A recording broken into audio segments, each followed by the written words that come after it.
আসসালামু আলাইকুম, আমি নাইম দক্ষিণ কোরিয়া থেকে। দর্শক, বীর এবং দখলদার যুদ্ধের সর্বশেষ আপডেট থাকছে আমাদের আজকের এই খবরে।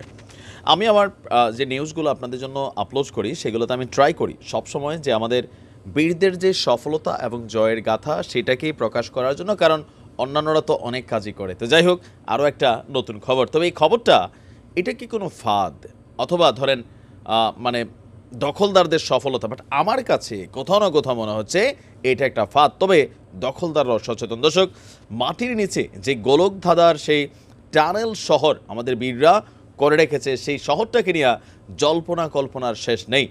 একে একে বিভিন্ন জায়গায় বিভিন্ন রকম সিমটম দেখা যাচ্ছে। গত কয়েকদিন আগে আপনাদেরকে একটা নিউজ দিয়েছিলাম যে দীর্ঘ 4 কিলোমিটারের একটা স্পেশাল সুড়ঙ্গ আবিষ্কার করেছিল দখলদাররা। এখন দখলদাররা বলছে যে আপনার মানে এবার আস্ত একটি শহর খুঁজে পেয়েছে দখলদাররা। এখন এই শহরে কি বীররা আছে, নাকি এখান থেকে তারা অন্যদিকে মুভমেন্ট করেছে, যে এই জায়গাটা এদের জন্য কোনো ফাঁদ পেতে গেছে, সেখানেও কিন্তু একটা টুইস্ট আছে। আমাদের এই উপত্যকায় বড় ধরনের সুড়ঙ্গ নেটওয়ার্ক খুঁজে পাওয়ার দাবি করেছে দখলদার। তারা বলছে একসময় আমাদের বীরদের জ্যেষ্ঠ নেতারা এই সুড়ঙ্গটি ব্যবহার করতেন। একে আপনার মানে আমাদের বীরদের ভূগর্ভস্থ শহর বা আন্ডারগ্রাউন্ড সিটি বলে উল্লেখ করেছেন।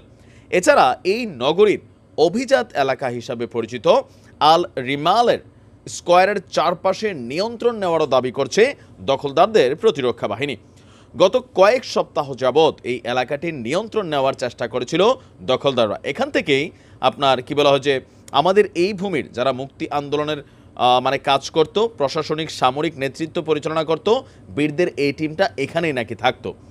স্কোয়ারের ঠিক নিচে সুড়ঙ্গের এক বিশাল নেটওয়ার্ক রয়েছে জানিয়ে কৌশলগত সুড়ঙ্গ নেটওয়ার্ক হিসেবে অভিহিত করে দখলদার বাহিনী বলছে এর সঙ্গে রামতিসি হাসপাতাল, শিফা হাসপাতাল সংলগ্ন এলাকার ভূগর্ভস্থ অবকাঠামোর সংযোগ রয়েছে। এই কথা বললে কিন্তু প্রমাণ করে দিছে এরা ওরে বাট ফা র নামটা নিলেও ভেজাল আছে, বুঝছেন। আচ্ছা, শিফা হাসপাতাল নিয়ে এরা যে প্রতিবেদনগুলো দেখিয়েছে, সুড়ঙ্গ, সেখান থেকে অস্ত্র উদ্ধার, বিবিসির মতন আন্তর্জাতিক গণমাধ্যম যারা এদেরই মিত্র রাষ্ট্রের টেলিভিশন চ্যানেল, তারা কি দেখাইছে, তারা বিশ্লেষণ করে বলছে ইট ওয়াজ এ ড্রামা। তো একই ড্রামাটাকে আবারও শহর খুঁজে পাইছে, কিন্তু এদের পুরান ঘটনাগুলোকে হালাল করার জন্য বলতেছে এই সুড়ঙ্গের সাথে রামতিসি হাসপাতাল এবং শিফা হাসপাতালের যে সুড়ঙ্গের কানেকশন আছে সেটা নাকি সংযোগ আছে। দখলদার সেনাবাহিনীর পক্ষ থেকে এই সংশ্লিষ্ট একটা ভিডিও প্রকাশ করা হয়েছে।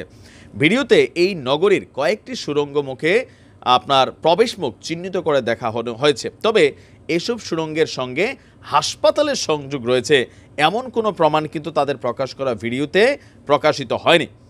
সম্প্রতি একটি বড় সুড়ঙ্গের সন্ধান পাওয়ার কথা জানিয়েছে দেশটির সেনা কর্মকর্তারা। বলছে এরএচ সীমান্ত ক্রসিং থেকে কয়েকশো মিটার দূরে সুড়ঙ্গটির প্রবেশ মুখের সন্ধান পাওয়া গেছে।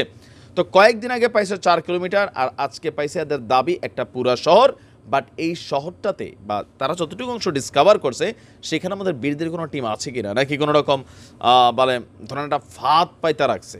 আমার কাছে মনে হয় যে বীররা নতুন একটা খেলা খেলতেছে, কারণ এদেরকে কোথাও না কোথাও তো ব্যস্ত রাখতে হবে। অবশ্যই এখানে এরাও একটা সচেতনতা অবলম্বন করছে। আমি একটা ভিডিও দিয়েছিলাম যে শয়তানরও পেছনে ফেলে দিচ্ছে। এরা করে কি, আমাদের যে ভাইরা আছে এদের শরীরে ক্যামেরা লাগাইয়া, মাইন্ড লাগাইয়া ভেতরে ঢুকায় যে ক্লিয়ার কিনা। যদি সেখানে আমাদের বীরদের কোনো ছায়াটা পায়, তাহলে যে মানুষটা ঢুকতেছে সে জীবন্তই একটা মেশিন, তারা টিপ দিলে সে ব্লাস্ট হবে, সেখানে থাকা আমাদের ভাইরা মারা যাবে। এরাও বড় কৌশলেই কিন্তু কাজগুলো করতেছে। বাট আমার মনে হয় গুহার মুখ বন্ধ কইরা এদেরকে ভিতরে ঢুকে পাশ করে দেওয়া উচিত। দেখা যাক কেমন, হয়তো সুখবর আপনাদেরকে দিতেও পারি। ভালো থাকুন, আসসালামু আলাইকুম।